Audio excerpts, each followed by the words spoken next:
gotta make it out to Vegas, where the lights shine bright. Vegas, in the clear desert night. Vegas, where they can make you a star. Vegas, at the NFR. NFR Extra is a podcast dedicated to the Wrangler National Finals Rodeo and features icons and personalities that embody the Western lifestyle.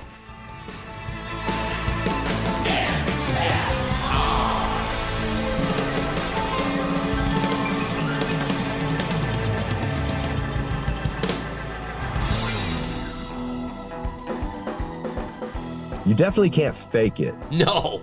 In that environment. You either do it as a profession and you're gonna like become the best in the world at it, or it's like you kind of don't really do it at all almost. It probably is also the artist thing too. You always want to be a little different. So it's like when everybody's zigging, I'm sort of zagging. When you're young, it's misguided because you haven't really even figured out what you actually like yet. And then as you get a little bit older, you're okay with being different. You know, you settle in more to like, man, I just like it if I like it. I don't care if it's popular. I don't care if it's not popular. This is Brylan Bentley, and you're listening to NFR Extra.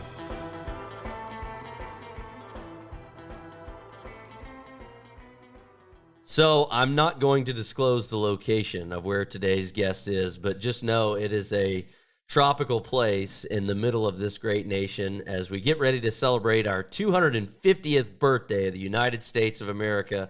We are joined by singer, songwriter, horseshoer, and all-out highwayman, Jarrod Morris. Jarrod, how are you today? Hola, I'm great. In my tropical location in the middle of Arkansas. The Sunshine State. Gorgeous. With so much love. Oh. Hey, I played I guess it was a few months back, I played a bull riding there that Chase Outlaw rode on the PBR for a long time. And then he's from Arkansas and they do these like crazy chuck wagon races. Oh yeah. And so I played one of the bull ridings that he puts on with those chuck wagon races. And it was a sight to see for sure. I don't know if you've never done it before, and I have not, is there anything more terrifying than driving a chuck wagon? I've never done it either. And I've only seen them on TV and YouTube and stuff. I've never actually really been to one. And, you know, they got like freaking, because they do the kids one too. And they got like freaking 3-year-olds out there. I mean, I'm probably exaggerating a little bit. I don't think they're 3 years old. But well, but even if they're 10 kids. or 12, like, I mean. Oh, well, they were younger than that. Oh, gosh. Yeah. Oh, they were only this big. Yeah, and they got little ponies and stuff. Dragging those wagons around and they're shooting off fireworks and they got little bitty kids. Oh, and I mean, man. they are flying. It was crazy. It was wild. Oh my gosh. Well, speaking of wild and crazy, I want to know a little bit more about your music because I'll be completely honest. I am brand new to it. I heard your performance at the NFR and I'm very impressed, but I want to know more about your musical background and then we'll get into the cowboy stuff as well. Well, it feels like half the time I'm new to my own music as well. I'm usually just exploring different sounds and different things that get me excited. Like here I got into music a little bit more in kind of like the folk songwriter type vein, Texas country, folky songwriter type stuff. And then as I've made my own music more, I've gotten a little bit more interested in kind of more rock and roll type stuff. And then coming from the sort of the cowboy world, I really just hadn't heard anybody. I grew up on like punk and grunge, and then like a lot of the Texas blues, rock and roll stuff. So like I just hadn't heard anybody do some of those styles of songs, but like within the rodeo cowboy theme. So like lyrically and stuff. So that's really like got my attention. And so I did a record that was kind of thematic around that. And then it's been pretty popular and I think it's excited some other people. And so that's kind of where that's the world I've been living in here for a little while. So if we're marrying albums, are we talking like American Pie meets Tombstone? Is that kind of the vibe you're? Dude, I pride myself on being pretty clever on how I describe it, and you just described it better than I ever could have. Hey, You know what? When you hit a single, take it. Just go to first base. So. So you're saying American Pie, like the movie? Oh yes, yeah. Okay. So Storming through the it's party like my name was El Nino. Yeah, that's totally. where I'm at. So it's coming of age, but Yes. rodeo. That's so funny. American Pie meets Tombstone. Yeah, dude. That's freaking it. It's so funny. I always said like Robert Earl Keen and Weezer. Or If I they mean, just, Okay. like, Stifler's a mom love wearing a child. duster. I mean, Yeah. Dude, what? Good heavens. All right, you're like part of my marketing team now. Oh, hold on, let me write this down. yeah. Yeah, dropping absolute heaters. So That's freaking great. yeah, What'd you just say? Stifler's mom in a trench Stifler. coat? No, well, a duster. Yeah, I mean, a duster, it makes it Oh, Western. duster, yeah. I mean, it's a trench coat if you want it to get weird, but if it's Western, it's a duster. Yeah, I mean, she's not going to freaking shoot up the whole town. Right. Exactly. I literally just wrote that down. No, that's fine. That's fine. I'll give you credit for it, though. I don't even need it. I mean, we've got it recorded, so it doesn't matter. But are you more into the songwriting process or the musical process? Which do you enjoy more? I just don't think that they're really separate, in my opinion. It's like when I was like in high school, lyrics didn't really seem to matter that much, at least like within most popular genres. Like country music was going through a real weird phase. Like the bro country thing was like starting to get popular, and obviously lyrics did not matter in that at all. But then even like musically, that stuff was relatively uninteresting too. And so I was really interested in things that lyrically had something to say. And then now we've been in a process where like lyrics are kind of the only thing that have mattered, and the music's kind of been a little bit boring in my opinion. And I always just want to bring those two things together. Like just because something like is just a cool vibe and sounds cool and is fun doesn't mean it has to be lyrically empty. Also, if something is lyrically really profound, that doesn't mean the music has to be super boring. Right. So it's always like goes hand in hand. Like sometimes you get lyrical ideas and you have to search for the melody in the music, and sometimes you already have the melody in the music and you have to search for the lyrics, and sometimes it hits like a lightning bolt, and all those things come at the same time. I mean, I always say like I don't really love poetry. I don't write poetry. I don't do slam poetry. Snaps. So there has to be a musical component. Right. You know what I mean? Yeah. Yeah. Oh gosh. So I mean, how did you get first involved in music though? I mean, did you grow up in a church or was it a family member? Like how did you don't just wake up one day and pick up a guitar and start playing? Was it a guitar? Yeah, it was a guitar for sure. The first thing I started to play. My family always had really good musical taste. They were always into like a lot of different types of music. And then I grew up in Texas, so just geographically, there was like regional bands and stuff that were super popular. And then I had cousins that played the guitar, and so you go to family reunions and they were playing, and I always thought that was cool. I had some buddies in high school that were really good guitar players, and I just wanted to be able to jam with them. So I learned a lot from them, but like me and kind of like my age group, you're sort of just a product of the internet. So like I learned to play the guitar really just like on YouTube. I just watched people I was into and try to pick up on like how they were playing something. So my sister was kind of into the songwriting thing a little bit. She's my older sister. So I always just had music around, but I definitely didn't have anybody that was like, a mentor or was in the industry. I started with no connections. Don't have a ton now, but and I was pretty rural too. And it's a double-edged sword, because I think if you don't really have anybody guiding you and you're just figuring it out on your own, it tends to make you probably a little bit more creative and unique. At the same time, you don't have anybody guiding you and you don't have any blueprint to base it off of. So you're just sort of like wandering around. Yeah, no, So it's a double-edged sword. It can be a good thing, but. So the family reunions you're referencing, are these like Robert Earl Keen's Merry Christmas to the Family, or like what kind of family reunions we talking about? No, they're like, just like your typical Uh, they get pretty rowdy. Not What's your Choctaw typical- Bingo rowdy, though. No, not that route. But like my family's all like super educated. Like I got a bunch of doctors in my family, and but they're all super eccentric, and they've all been and like my grandfather was a doctor, but they've all always been in private practice. So if you know anything about medicine, like you kind of have more of the hospital system, and then you have private practice, but that's going away kind of every day just because the hospitals and insurance companies are taking over. So to be like in private practice now, you sort of have to be like a pretty independent spirit. Yes. And they've always had that. And most of them, just because of the way medicine ended up being, they always told me like, you're an idiot if you try to become a doctor.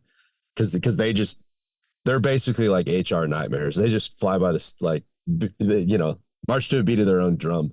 And so my family was always just like, go out and do something different and like do something unique and think outside of the box. That was definitely something that I perceived within all my uncles and my dad and stuff. So they were always like, they were always really encouraging in that way. And you probably wouldn't think it just because they're all so educated. But yeah, to answer your question, like you get all them together, they're all super smart. But very eccentric and like independent thinkers. So you get a lot of opinions, a lot of arguing. And then, some of them might start boozing a little bit, and they're a lot, it's a lot to handle. So at Thanksgiving, are you the quiet one, or are you like the kumbaya at the end of the night after everyone's tried to fix the world's problems? It changes over time. Like I was one of the youngest. I'm the youngest in my family, and then I was one of the younger cousins. Okay. So I was a little bit quieter just because you're just observing and taking some things in. And then now I'm, I can be life of the party, but I don't have to be. Like if somebody else wants to be that person, I'll freaking cheer them on. Yep. Like, yeah, dude. No, I don't have to be that guy. I actually would prefer not to be. Well, I'm like the teaser stud at a wedding reception. Like I get everything going, but I will be one of the first people to go to bed. Like I'm not closing it down, but I will put the first log on the fire. So that's kind of where we're at. Yeah. I just am curious. You're talking about a family full of doctors and very eccentric individuals. Where did the Western world come in, becoming a farrier, country music specific? How did that all become a part of your story? So I grew up in a town called Decatur, Texas. Mm-hmm. And like my family was not at all involved in ranching horses, cattle, nothing. But the town I grew up in is obviously a big time rodeo town. So like I had buddies and a lot of people I was around, I went to high school before Tough Cooper dropped out of high school. Like we played high school basketball together. And then I'm real good buddies with, his older brother, Cliff. And then there's a bunch of bull riders around there and stuff and a bunch of team ropers. So it's like the people you hang out with and are around are world champion rodeo cowboys. Yep. And so you sort of you definitely can't fake it. No. In that environment. So it's like you either do it as a profession and you're going to like become probably the best in the world at it, or it's like you kind of don't really do it at all almost. And so it's like I just played more sports and I was super into like I skateboarded growing up and like raced some motocross and played a lot of sports and things like that. So I was always around it, but I just, I don't know. It didn't really, it probably is also the artist thing too. You always want to be a little different. So it's like when everybody's zigging, I'm sort of zagging, which when you're young, it's misguided because you haven't really even figured out what you actually like yet. Sure. Like being different for the sake of being different is pretty lame.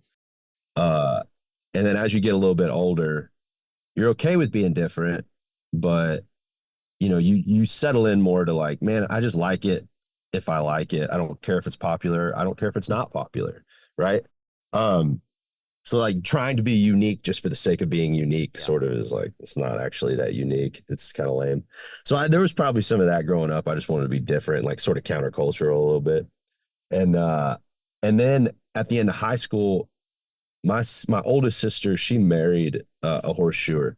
And then that guy's whole family shod horses. His dad was a horseshoer for a long time. His dad's like in the shoeing hall of fame. And he had a brother who's on like the world blacksmith team and stuff like that. So I started working for him as a summer job.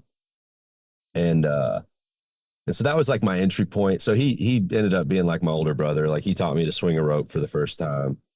He taught me to shoe horses. I worked for him for years until I went out on my own. So I guess that was kind of my entry point. Is there any way you're sneaking sweetie pies I got into a lot a song? of empathy for people. Go ahead. What would you say? I said, is there any way you're sneaking sweetie pies into a song? Sneaking what? Sweetie pies, ribeyes, man, right there in downtown Decatur, right? Oh, they closed. No. Did you know they closed? I did not know that. Oh, man. I ate there the last day they were open, actually. And I didn't know they were closing. Kind of sad. We can edit that out. Dadgummit, that sucks. But, well, we don't have to edit it out. I mean, they were overpriced. I will say that. Yeah, that's true. That's true. All right. Sorry, I interrupted you. No, you weren't interrupting anything, man. I just ramble. That's what a podcast is for. Sit here and chat about it, right? Let's take a quick pause, and we'll be right back. Want to relive the best NFR moments from the last 40 years? We've got you covered at nfrexperience.com. Check out the NFR History tab at the website for a walk, or should we say gallop, down memory lane. You'll find images, recaps, and videos from the greatest moments from the last 40 years in Las Vegas. From Ty Murray to Trevor Brazil, Louis Field to Casey, Charmaine James to Mary Berger, Fred Whitfield to Joe Beaver, and everything in between, you'll find it here. There's something for all rodeo fans. Check it out at nfrexperience.com. The NFR and Las Vegas, where every moment is legendary. And so you take those real experiences that you've had, and obviously you've been around all these world champions and NFR cowboys, and then you get to perform at the NFR. So, I mean, I've got to know, as a performer, that's how do you keep yourself somewhat mellow and prepared for that moment? I'm so happy that I've put in a lot of work before I've started to have bigger moments. Like, you think you're ready for them. And I had a lot of stage fright too, which also circles back to the idea of playing at family reunions, where it was like, they would goad you into playing just to tell you like how bad you sucked. Was basically the thing. Like, oh, come on, dude, just play one. And then, like, I have family members that would stop me. Like, I wrote a song and they would get me to play it, and they would stop me in like the middle of the chorus and just like grab the guitar and be like, that's terrible. Don't do that. Play something we know. So it's like, so what's interesting is it makes you super aware of like how people are kind of receiving what you're doing, which is a good thing because it makes you hypercritical of yourself. Like, so in terms of creation, it's actually a good thing, but it can be debilitating too, in terms of like getting up and performing. Like, I dealt with a lot of stage fright when I first started because I just assumed everybody was like just wanting to tell me how bad I sucked, which the average person is not really. Right. They're going to be polite. To do that. So I had to work through some of that stuff. Like, I'm not envious of like a 17-year-old kid that just explodes and has to play these like huge things, because there's so much stuff that, like, just like the idea of singing with in-ears, like in an arena. There's so many horror stories that you hear about people that, like, I just don't have to really worry. I don't worry about it. Like, I'm not overly nervous about it. You're like ready for the moment. You're very appreciative of it, but you're definitely ready. And I can't say that I would have been years ago. So it's a good timing. But make no mistake, like, when there's 17,000 people in the Thomas and Mack, and you're just in that alleyway, and all the contestants are behind you to do the grand entry. Well, this year they didn't do the grand entry, but still all the contestants were back there in the alleyway, and they're doing the national anthem, and then they do the prayer, And I'm pretty sure we went on right after the prayer. So it's just dark. It's like super quiet. And you're just standing there right there behind that stage and you're like and you got to get up there cold turkey and just sing like one song. There ain't no warming up or nothing like that. And then it's just freaking lights come on. You got to run up there and just do your thing. It's intense, but that's also the way, like, I mean, that's the way every single one of those contestants feel. That's true. You know, they got to there ain't no time to waste. Get up there, get on, or back in the box, like get ready to nod, get ready to go. And then, I mean, it's a performance and it's a show, so there ain't no time to waste. So I don't know. I can see how if you maybe weren't ready for the moment, it could be a bit much. I've never written or performed a song, and you don't want me to, but I have been told that songs are like kids. Do you feel that way about your music? Like, do you have one that you're like, God, a lot of people like this, but I don't like playing it as much. Like, it's okay, but people love it. And then there's one that you love and people are just like, it's okay. I think I'm so hypercritical of it, like on the front end of it. Like if I put it out, I'm like, I'm super into it. Okay. Okay. Yeah. But I'm also biased, and there's not really any that I play. I'm just so tickled that anybody would want to hear something that I wrote and made. That's just so wild to me. That shoot, if somebody wants me to play it, I'm just so thankful that they would want me to. Like for real, it just blows my mind. So I played these beach bar. I went to college down in Florida for a couple years, and that's actually where I got the courage to go out and play initially, because I didn't have any family around. I was like, didn't have any friends either. You could just be clunky and figure it out and be embarrassed without anybody knowing you. Yeah. So I'd play these beach bars, and it didn't take me very long to, you play Cheeseburger in Paradise like 50 times a day, and you're like, okay, I want to go back home and write my own songs. So it's like the Blues Brothers. Oh gosh. Well, so did Corey Smith write a song about you then? Because that sounds like a Corey Smith song, like. What a reference. Corey Smith. Isn't he he's the 21 and like drinking and stuff? Yes. Man, Corey Smith is awesome. Yeah. No, he wrote all those things about me. That was my college soundtrack. Corey Smith. Yeah. So you didn't party at all? No. I didn't enjoy my 4 years. I graduated, so I've got the diploma. They're not taking it back. It's done. In just 4 years? That's right. Oh, yeah. okay. 4 years and 1 summer. So. Yeah. Oh, well, I want to know a little bit more about Red Bandana, because that was kind of the one that got you started, correct? Yeah. So give us a little bit more of the story behind that song. I travel a lot. I've always traveled a lot. So I do think there is something about traveling, but I don't love being like too hyper specific about like why. Like if you're writing a song kind of about traveling and it's moving, I don't really like the idea of it being too specific about why. Like there's a million songs about like being a trucker or just getting down the road to the next gig or getting to the next rodeo. So I don't love to like write about that type of stuff because it's not terribly like relatable, because so few people actually do that for a living. But I don't know, the landscape. Like I've also got a song called West of East that I wrote. Like I wrote Red Bandana and West of East when I was living in Florida, actually. So I think that there was a part of me that was just so badly like wanting to be back home and wanting to be out west. I've always been obsessed with the Rocky Mountains. I just love them. And like Colorado all the way through Ohio, Idaho, up into Canada. And so there's always been a part of that that's like been so romantic to me. And for a while, I wanted to write quite a few songs that tried to encapsulate that and the feelings that I had about it and traveling through it and all that kind of stuff. So that's kind of where that song ended up coming from. Well, it's funny you say that, because the way you were describing that, it almost makes me think of Chris Ledoux and Western Skies. Like, I mean, I still, every time I go out west and I smell the sage in bloom, Chris Ledoux is what pops in my head.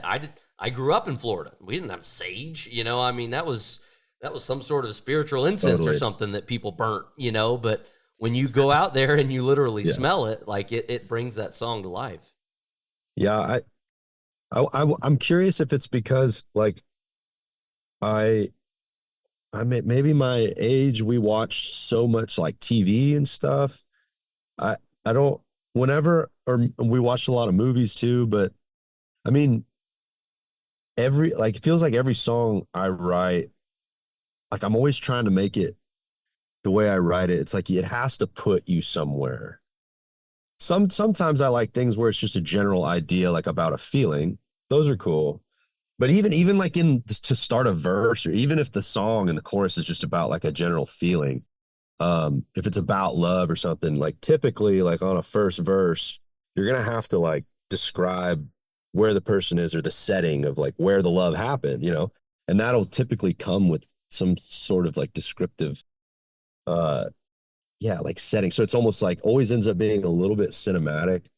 So yeah, you like want to describe the way it smells, and you don't say like I walked through the door. You would say like, well, no, like how did the doorknob feel in your hand when you opened the door? You know, that to me is like where the actual songwriting is at. Well, and not it's not as descriptive as what you're saying, but it's spot on. Eric Church talks about Springsteen that same way. Like everybody thinks the song is about Bruce Springsteen, but it's not. It's actually about him listening to Bruce Springsteen and being in that moment, you know, and living at that time. So I love that. Totally. Yeah, man. Yeah. So tell us a little bit about your podcast too, because we don't want to get off here without making sure that everybody knows what you're doing on your own.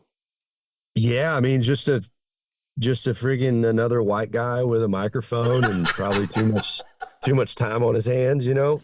Probably a little too impressed with his own thoughts and opinions, you know.